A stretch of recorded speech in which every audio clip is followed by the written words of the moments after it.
Why do I feel like I've been here before?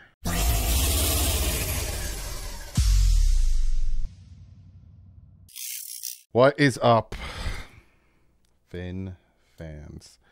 Yeah, we got another quarterback situation again. Teddy Bridgewater hurts his pinky. Skylar Thompson comes in. Is Skylar Thompson playing against the Jets? Is Teddy playing against the Jets? Will Tua play against the Jets? I don't flipping know. But today, I think later today, after practice, when all the dust has settled, we probably still won't know. I can't even BS you and be like, Mike McDaniel's going to come out and be like, hey, this guy's our starter. We don't know. But again, we're in another situation where we don't know who our quarterback is. So I'm going to try to shed some light on the situation. I'm going to try to tell you who I think, even though you probably guys already know if you watched yesterday's film breakdown. Tell you who I think is going to be the starter Sunday against the Jets and Tua. So let's jump into this. Mike McDaniel said on Monday, he said, I'm preparing for Skylar and Teddy.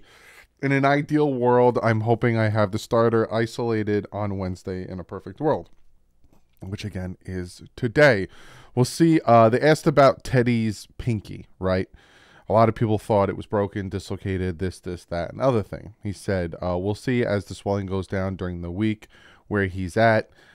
He thought he possibly could go back in the game, which we all saw. He tried to throw it. He couldn't get back in the game. Wednesday should have more information on that again. Wednesday. When talked about Tua, he was very adamant that he doesn't want to talk about it. He doesn't want to push it in his head. He doesn't want to rush him back. He doesn't want to do any of that stuff. Now, I'm one that, this is Tua's second concussion in a year. It is his second concussion in the year. I'm not talking about it anymore because there's mounds and mounds and mounds of evidence and investigation and multiple doctors and all of this stuff to show that it's his second concussion of the year. If you want to ignore facts on top of investigation findings and on top of 3 different doctors telling you on top of all this stuff that this is his second concussion, I got a tinfoil hat. I got you. You can wear. But he doesn't want to push him. He doesn't want to force him in there. He doesn't, doesn't want any of that stuff.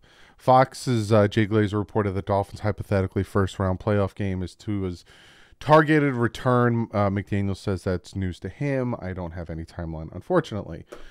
In an ideal world, in a perfect world, Tua would play on Sunday against the Jets. We've seen a lot of quarterbacks and players, running backs, A.J. Dillon, all these guys go into concussion protocol, out of the concussion protocol. We saw Pickett go into the concussion protocol, out of the concussion protocol.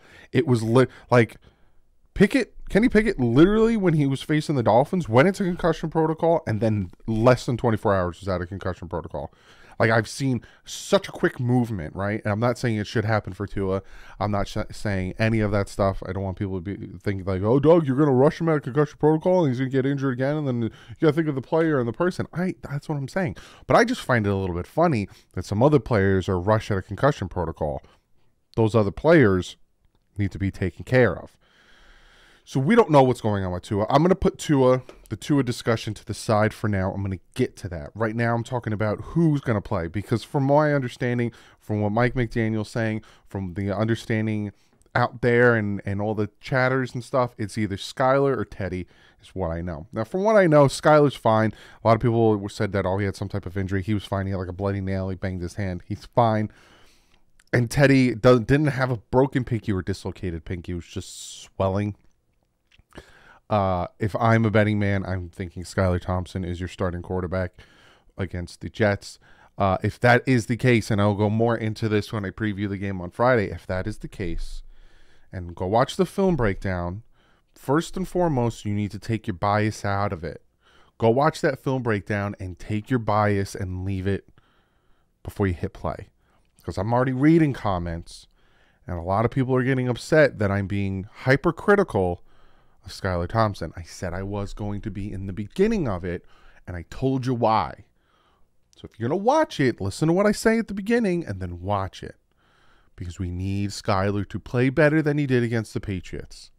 He didn't play well against the Patriots. He missed wide open guys. He missed throws he could have made. Keep that in your mind. But if Skylar is going to play against the Jets, we need a better Skylar. We need that Skylar that played against the Vikings where he was making the throws. He was moving the ball down the field. And he was comfortable in the pocket. For some reason, he was not comfortable last Sunday. He was very fidgety, and he was just all over the place. We need a better Skylar. Teddy, I'm not pushing Teddy out there, especially since the pinky that's banged up is on his throwing hand, and I don't need any more of his passes costing us games like it did with that pick 6. So again, if I'm a betting man, I think Skylar starts. Supposedly there was a rumor that the Dolphins are looking at a vet to come in to back up Skylar, because they probably feel the same way I do, that that pinky makes me nervous. So bring in somebody. But let's get to Tua. Let's talk about Tua Tagovailoa and him being injured again. It's another situation of Tua not being available. Last time Tua wasn't available, the Teddy and Skylar played, and again, it was the same situation. If you want to call Tua soft and all that stuff, same situation where we got banged up quarterbacks right behind him. And then they lost because there's a drop, right? As much as you want to hate on Tua, as much as you want to say whatever you want about Skylar and Teddy, there's a drop from, and Master at Work's even said it. Go back and listen to my collab last Friday with Master at Work. He even said there's Tua and then there's a drop in talent with the backup quarterbacks, and you see it. Now, these past 4 out of 5 games, 3 out of 4 games, it was Tua's fault, right? Quarterback play cost us 3 out of those 4 games, 100%. When Tua wasn't in there against the Vikings, against the Jets, the reason we lost is because quarterback play. Against the Vikings, the reason we lost was because of that fumble from Jalen Waddle. And against the Bengals is because of the interception, right? Quarterback play.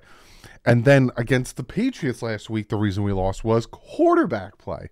The pick 6, the missing of throws, missing of open guys, all of a sudden the dysfunction on the offense. And of course, the defense in critical situations couldn't make the stop. The opposing offense chewed the clock up, kicked either the field goal, got a touchdown, put the game out of reach for the Dolphins. But most of it had to do with quarterback play. If Tua is the best quarterback we have, he has to be available. His first 3 years in the NFL, he is not available when we need him. Regardless if there's a conspiracy, if Brian Flores is holding him out, broken ribs, or the finger injury, and the fact that he is available but he's not going to start, all that stuff, he's not available when we need him. And when I do my assessment of him after the season's over, that is a big thing that is going into the assessment, is availability. Because if you're not available, you're not on the field, you're not there to help the team, it hurts, and you could see it hurt. If Tua, we were so hot, right, after the 5-game, before the 5-game winning streak, but even after the 5-game winning streak, this offense was moving because teams weren't able to figure us out yet. And if Tua played the full game against the Bengals, and if Tua played against the Jets, and if Tua played against the Vikings, he would have won those games, right? And we would be in a way better situation, even on a 5-game losing skid, because we would be 11-5 at this point. We would. And we would have a chance to go 12-5, and we would have clinched our playoff spot by now. Even with a 5-game losing streak, we would have clinched. But Tua wasn't available, and that's a problem. That's a problem, and that's something that needs to be addressed, because now it's the point of when is he going to play? It don't look like he's playing Sunday. Will he play it if we make the playoffs? There's a chance we don't make the playoffs. And why wouldn't we make the playoffs? It's a possibility the reason we don't make the playoffs is quarterback play. Whether it's Tua, 3 out of the 4 games, or whether it's Tua not being available for the last 2 games. So again, I joke that I feel like I've been here before, and the title is a joke, and the thumbnail is a joke, because we're in another quarterback situation because our starting quarterback isn't available. Now, I think Tua, when he's on and when he's consistent, is one of the best quarterbacks in the NFL. He has shown it. And you can take that, oh, he played against bad teams, garbage, and you can leave it at the door. I don't want to hear it. Because his stats are better than the better quarterbacks against those bad teams. And I've given you those stats. I've made videos about those stats. I'm not going on it. When Tua's on and Tua's consistent, he's the top 10 quarterback in the NFL. And you can ask everybody. Ask TD. Go back and listen to TD after we beat the Browns. What he thought about Tua. Go ask all these guys who are critical of Tua what they thought of Tua after the Browns game and during that stretch, and what they thought of the Dolphins, and what the national media thought of the Dolphins. We were Super Bowl contenders at one point. MVP, Tua, head coaching of the year candidate. Like all of these high accolades. Because when Tua's on and when Tua's consistent, he's top 10. The past 3 out of the 4 games, he was not on. He was not consistent. He was awful. And that's where the inconsistency. He was consistent for 5, and he was off for 4. 3 out of 4. Bad. So again, this is going to coincide with my season assessment of Tua. I said I was going to do it. I always give, drafted players 3 years. So I'm going to say the same thing for, essentially, I'm going to do one for Tua, and then I'm going to do an assessment of the 2020 draft players and tell you what I think of them. Give them 3 years. Austin Jackson, Robert Hunt, Noah Benogany, Brandon Jones, all those guys, my thoughts on them and all that stuff. That's something I'm going to do in the offseason. But Tua not being available for this game and not even an inkling and not even Mike McDaniel saying there's a possibility of him playing sucks, and it bothers me. And it makes this game more nervous for me because I'd like to win. I'd like to win. I'd like to go into the playoffs, and I'd like to watch more Dolphin football. Regardless if I think that we'll get the, blown out of the water in the playoffs, I still want to win. I still want to make the playoffs. I still want to watch more Dolphin football. So the fact that I have to make another quarterback situation video talking about Tua's not going to play for another game. This is now 2 games, which means he has missed 5 on the season. And I'm going to, when I do my, assessment of him, I'm going to look back at my projected stats for him and see if he got close. And if he doesn't get close, and one of the things I said in my assessment is he needs to play a full 17 games. I said it. That's my biggest knock on him. That was my biggest knock on him coming out of the college. Can he stay healthy? Can he play a full year? What is going to happen with him? Go back and watch it.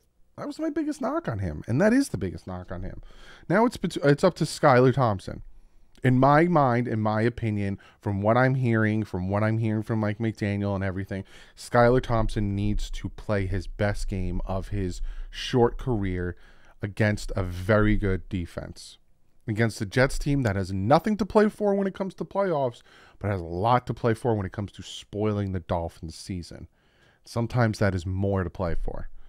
So Skylar needs to step it up. Skylar needs to play lights out. We need preseason Skylar. We need Skylar against 3rd and 4th stringers to come in and show he could do it against the best defense, one of the best defenses in the NFL. But that's what I got for you guys. Like I said, there's going to be a press conference later today, and then we'll get more news and updates on what's happening in the quarterback situation. Again, it doesn't seem like Tua's going to go, which sucks. But I'll keep you guys updated. Me and Big O are still going to do our show, and then we got the preview on Friday, and then I'll be live Sunday for the game. But other than that, like usual, stay classy. Have fun top.